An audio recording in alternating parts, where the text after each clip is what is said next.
Path mode distributes items along paths, like a street, river, bridge, or any other path in the project. Let's try to distribute items along this street. First, draw the path.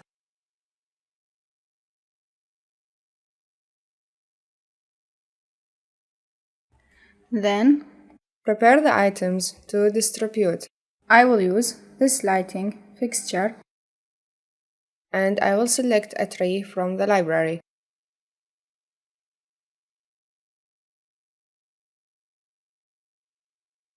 Then, click on the path to create the forest.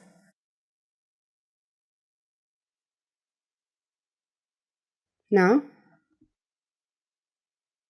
open Geometry. Click on the multiple adding icon to add the lighting fixture because it's a group.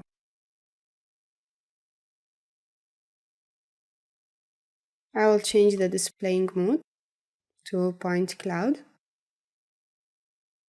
By default, the Max will distribute the items using the image mode, so I will change it to path.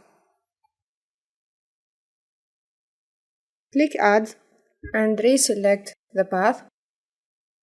And here is the forest.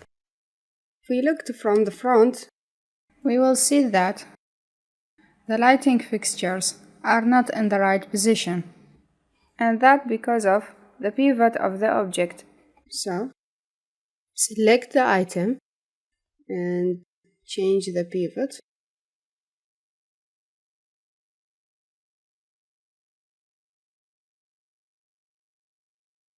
Let's go back to the forest.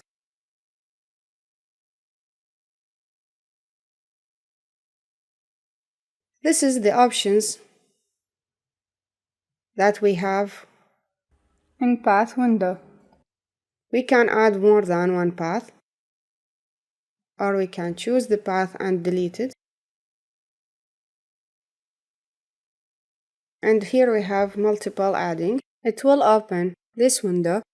Select from here the paths to add. Here we have two options to interchange the items.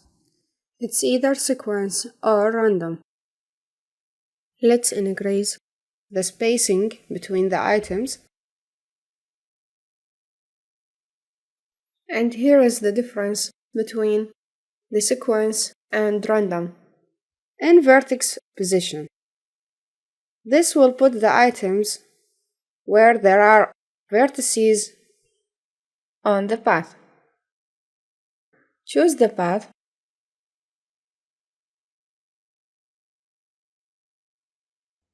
Add vertices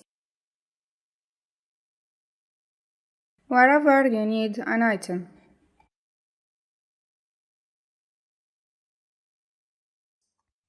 Okay, let's undo this. Spline offset will move the items from the path according to the given value. Random position will randomize the spacing between the items.